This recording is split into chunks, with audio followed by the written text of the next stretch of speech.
All right, we're online. How are you? Great.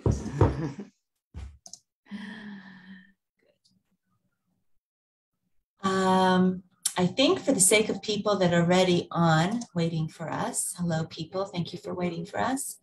Let's just start. Okay. So, Great. Okay, so good evening, everybody.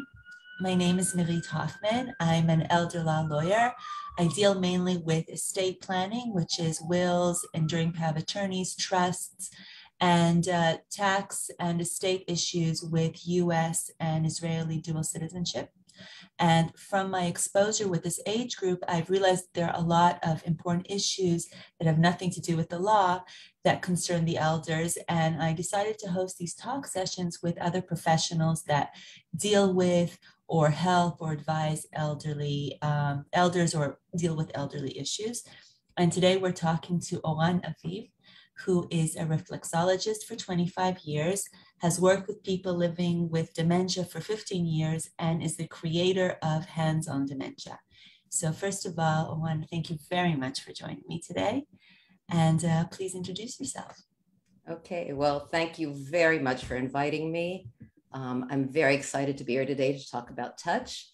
And I just want to say that I am so impressed by the work you do, of how you go so much more than just being a lawyer and really caring for people. And it really is wonderful for me to see. Anyway, so I'm Oran Aviv, and I'm the creator of HandsOn Dementia. And I work with my wonderful colleague, Nancy Brown, and together we teach touch and communication skills to connect with people who are living with dementia. And we teach both professionals and family caregivers. And we offer, on our site, we offer webinars and workshops online. So everybody's invited to come find us. And I'll maybe I'll put a link in later in the comments. Yes, please do. Okay, so I'd like to start with a little story or a snippet of a story.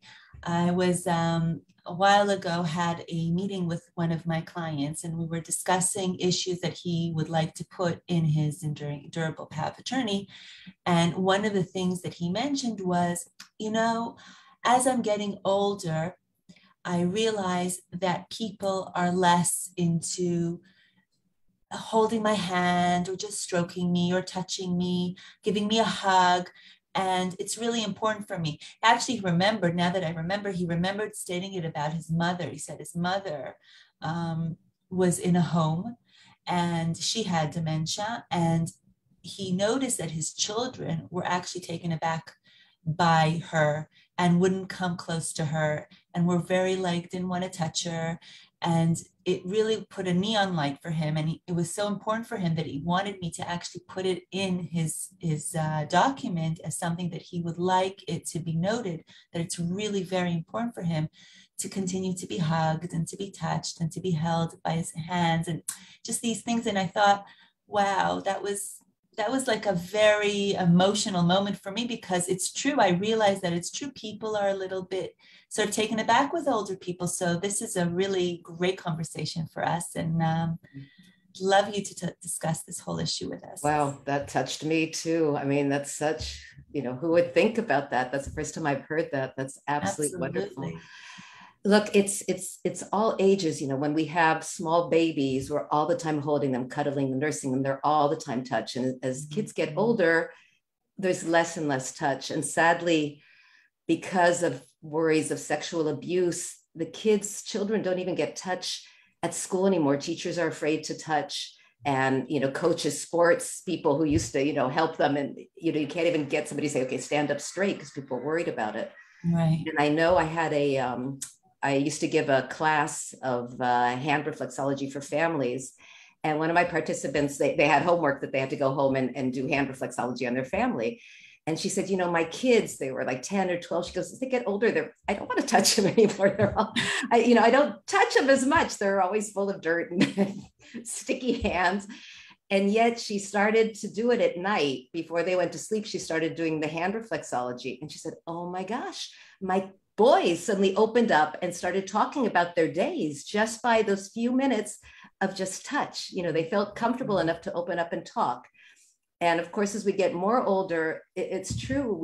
People are less and less are wanting to touch them. I have to say also, you know, very different, but I know, you know, my kids, I have much older animals. I had an older cat and my dog, you know, they get very skinny and such. Ew, I don't want to touch it. I said, right.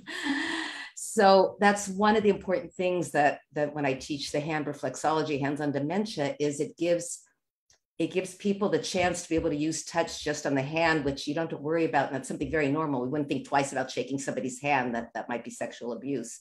So by doing that, we're able to really touch on the hands and give that person some more much needed touch. It's amazing. You know, it's so true. Even hand holding children, all this stuff, it's a real connection. There's you were talking about babies. There's this organization called Chibuk Rishon, First Hug, for abandoned babies in the hospital, where they actually ask for people to come and volunteer just to hold them, to touch them, because they realize that being held and cuddled is very important for their growth, for them to actually be able to get, especially if they're preemies, to get out of that preemie stage. So yeah, I so relate to that. Touch is a big thing. It is. They, you know, it's very sad. The orphanages in Romania, I remember the time that people were adopting kids from Romania, they were understaffed and kids weren't getting held, weren't getting touched. And they show very sadly that there was it really affected their growth and their cognition.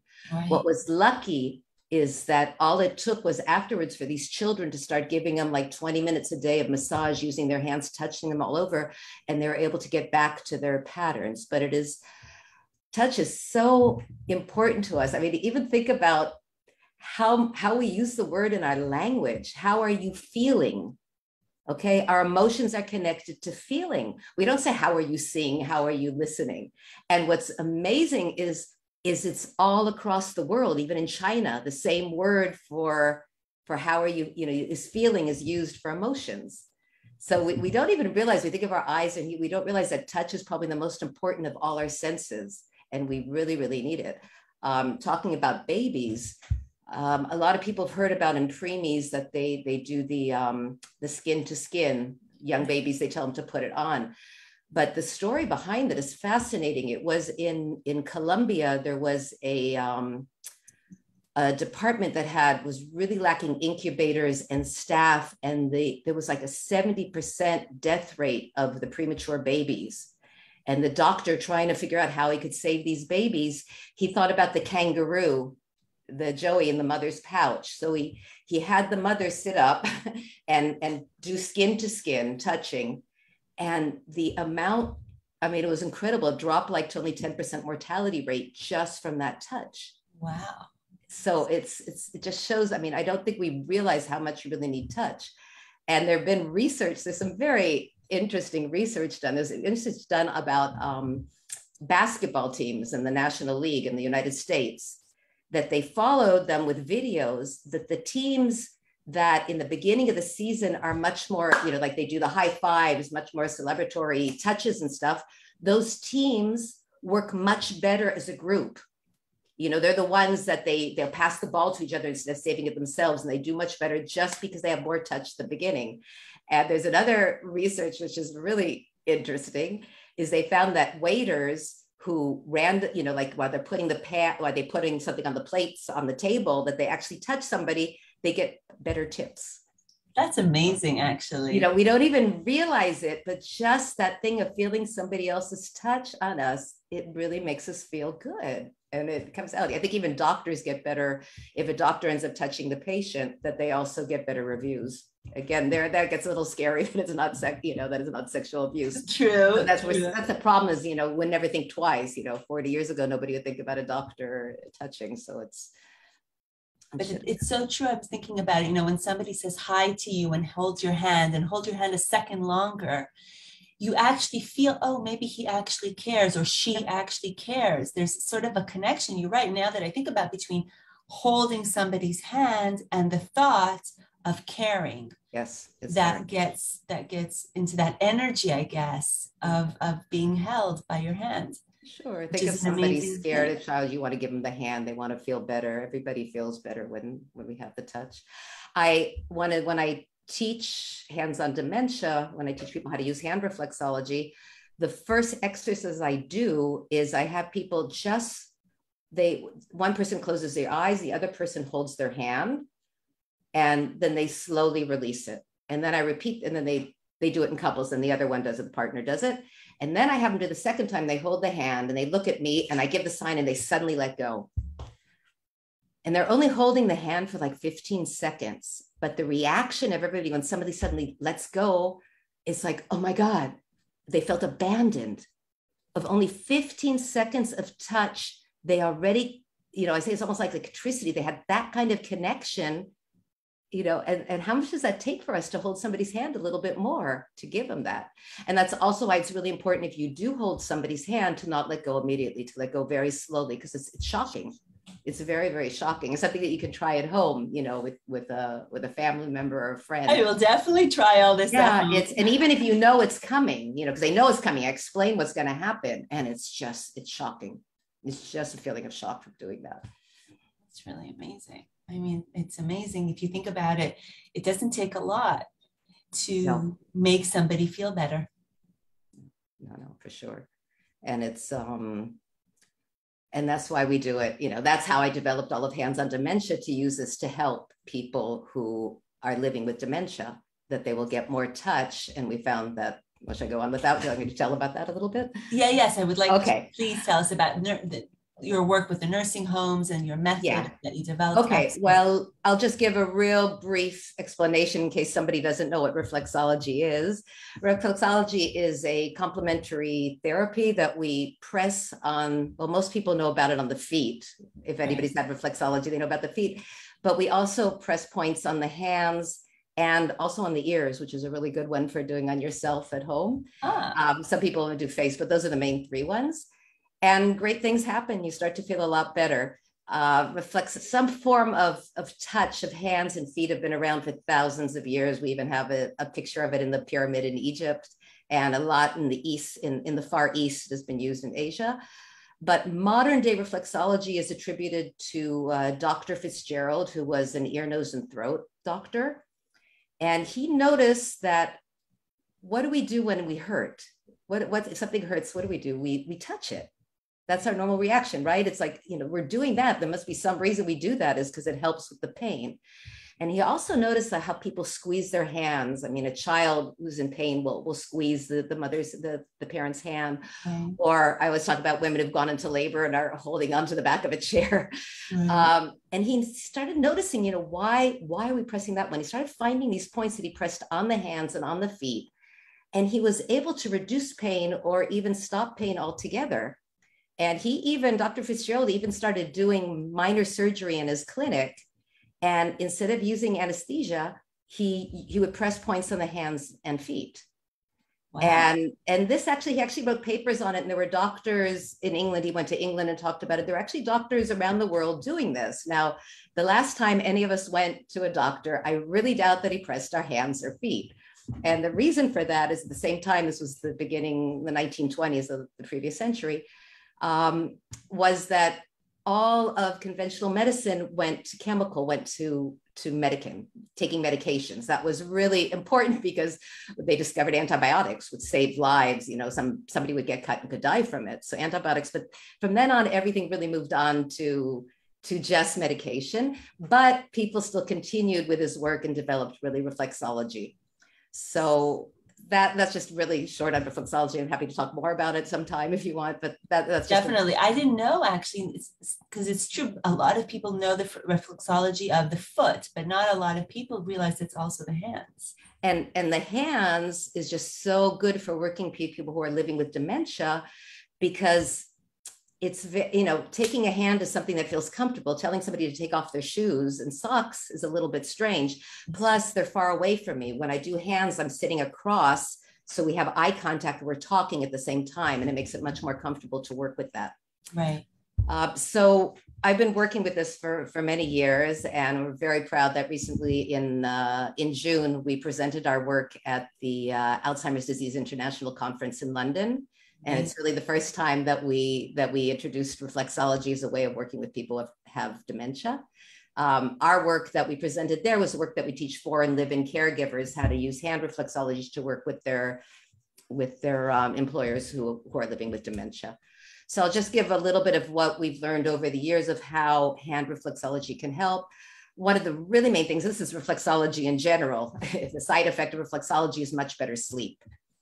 And in this case, think of how we feel when we don't have a good night's sleep. We're irritated, we may be angry, and we're forgetful, right? We don't have enough sleep, it's very hard to concentrate.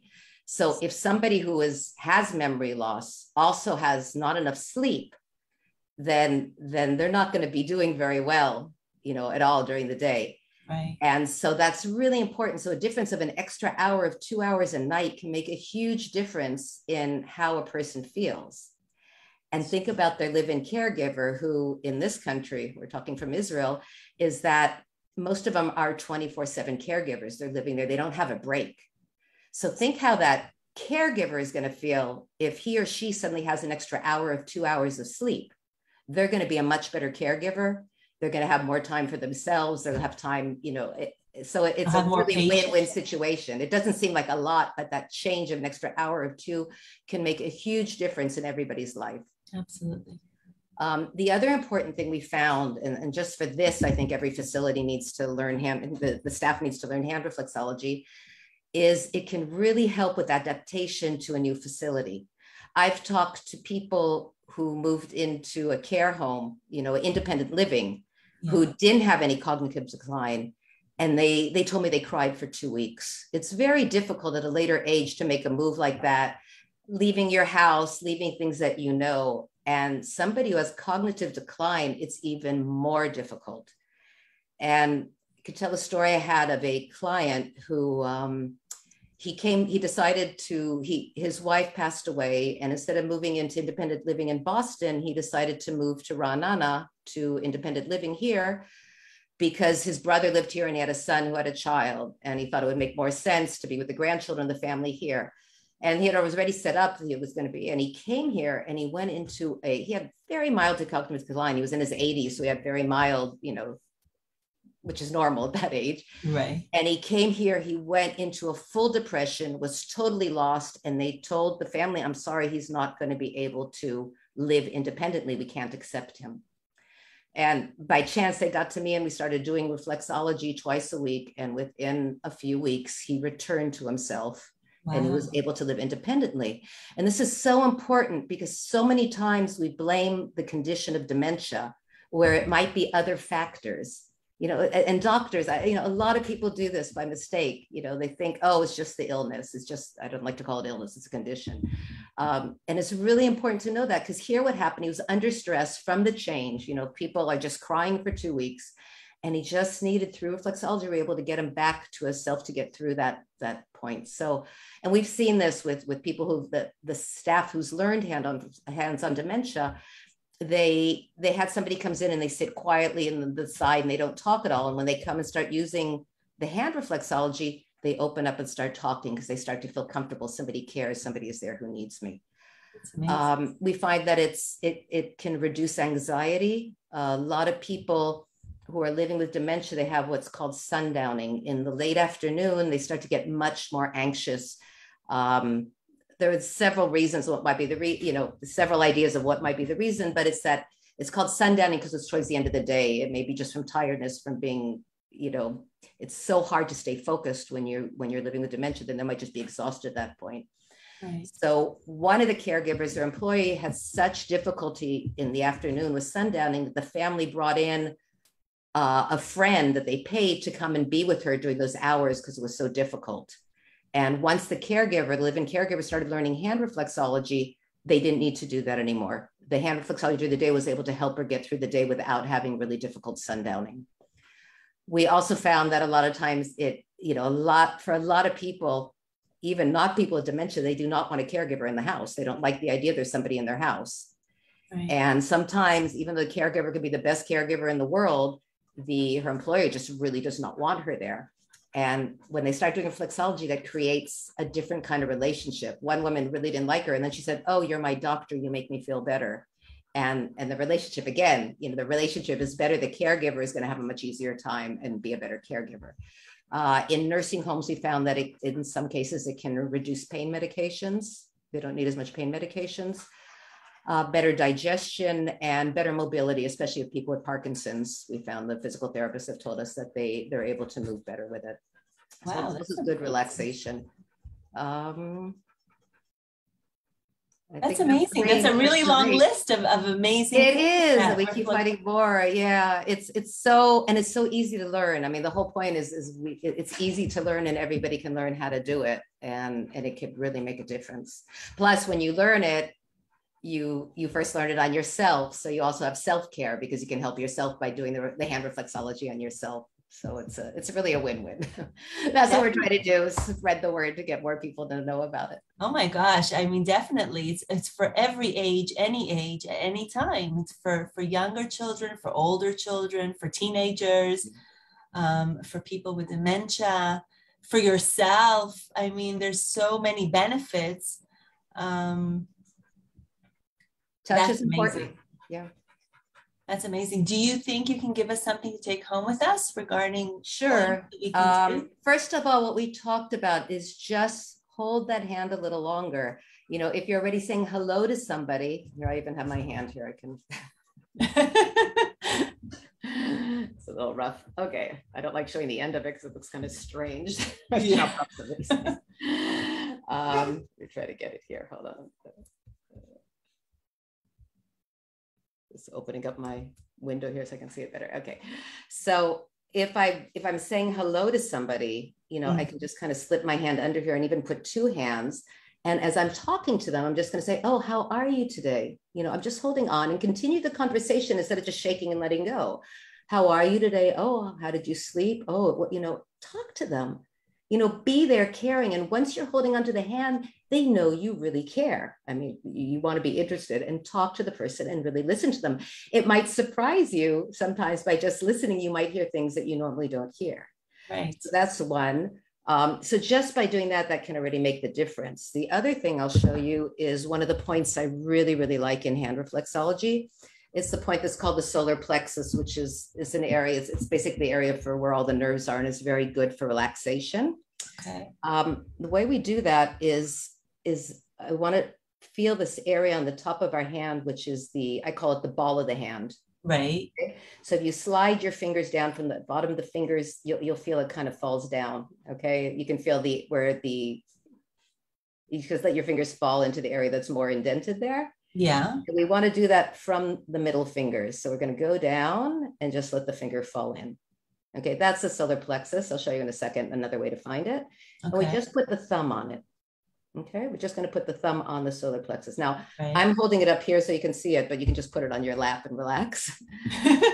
And you do not press on it. Just hold your thumb there. It has an amazingly power just by just having the thumb in that area. I'd say people in many situations who are really stressed or really anxious, or somebody thought she was having an asthma attack, and as we said, okay, we'll call the ambulance. I just held it here and she relaxed. I mean, it's not instead of calling doctors, but it was just a panic attack at the point. So I was able to help. So you just hold it there. So you can do it for yourself. The other way to find it before I show you is if you cup your hand and look at it. Yeah. You'll see it looks like all kinds of lines going into a circle.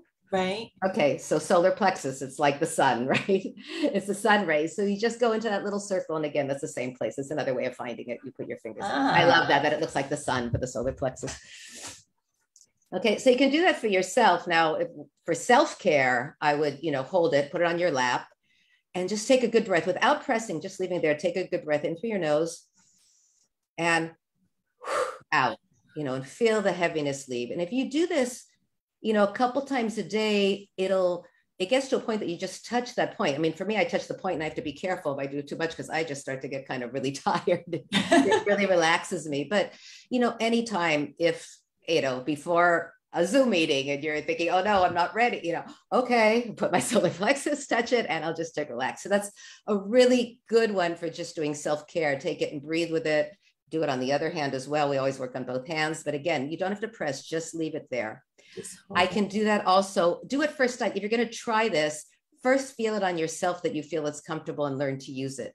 Then you can take, when you say hello and you're holding the hand, you can put the finger right there in the solar plexus.